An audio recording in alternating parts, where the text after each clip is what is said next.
So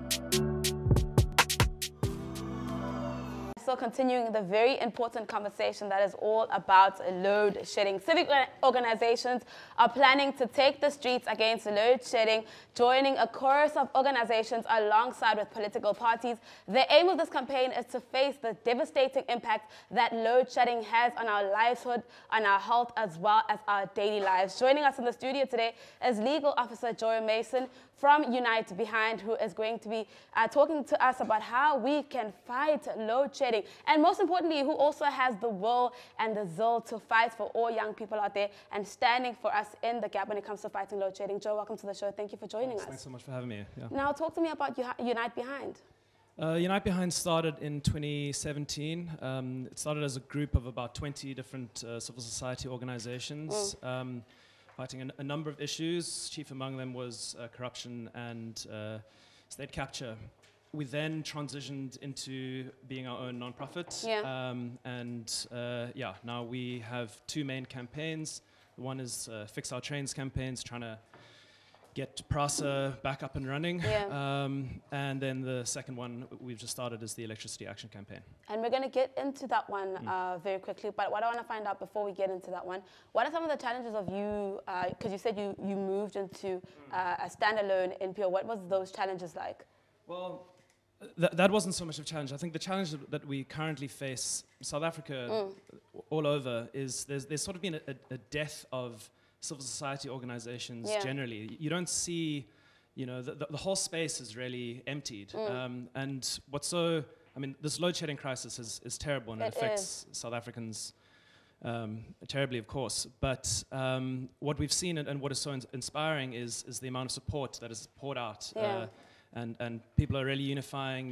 We're in touch with so many different organizations, all unifying around this cause. So. Yeah, so we're solving the crisis. Yeah, I want to go back to what we talked about earlier, Electricity Action Campaign. What is that all about, and why was it important to you as Unite Behind to stand behind and start this campaign essentially? Well, Unite Behind represents poor and working class people, mostly in Cape Town, but across South Africa. And we started getting testimony from so many of our supporters and our contacts about how load shedding is affecting them, really on a deep level. For some people it's inconvenience, but for others it's life and death. And so we decided to start a campaign around this. Our founder is Zaki Ahmad, who started the Treatment Action Campaign. And so this is sort of reminiscent of that.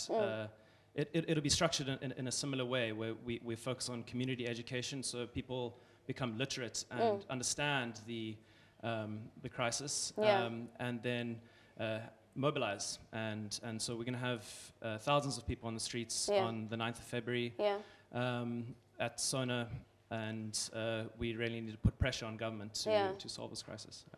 Some people might say, is the streets going to be the most effective way?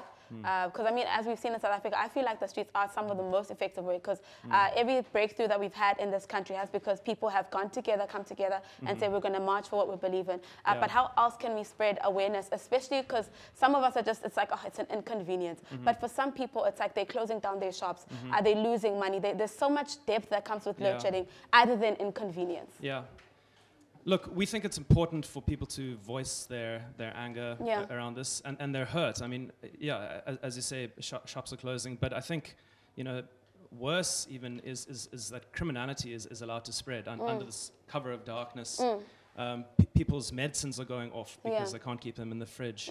It's really serious stuff, and so purely from that, we should go to the streets. But also, it's equally important to follow it up with political actions behind the scenes, lobbying, legal actions if necessary. But all of that really is ineffective if you don't have a groundswell of a base, a popular voice really rising and showing to the government. And so it's extremely important that anybody who's affected, who's angry about load shedding, joins us on the 9th of February. And then how can they do that? I wanted to find out, maybe someone is watching and say, hey, I have the same amount of anger, and I have the same amount of frustration with the situation, because Sure. it is a deep, frustrating situation. Where can I join Unite Behind? Where can I go in the streets? What date, what time, etc.? Give me all the details. We're going to meet in Cape Town at Cape Town Station at 4:30 on the 9th of February.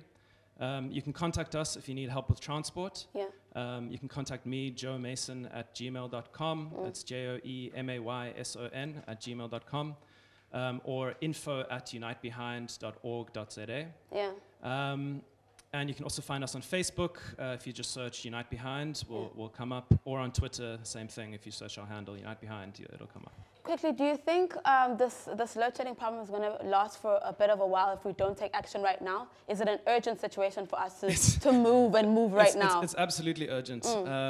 You know, I'm not an expert in how to solve the crisis, but we're engaging with experts who will run our education campaigns.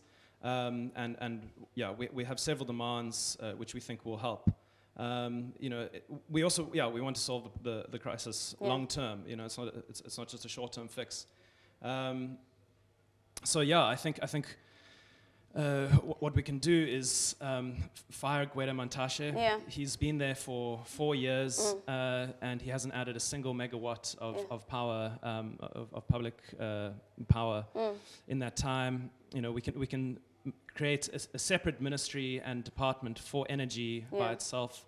We need greater accountability. We need corruption and maladministration to stop, and we need those who are, you're going to cut me off, I can see. Thank you so much, Joe.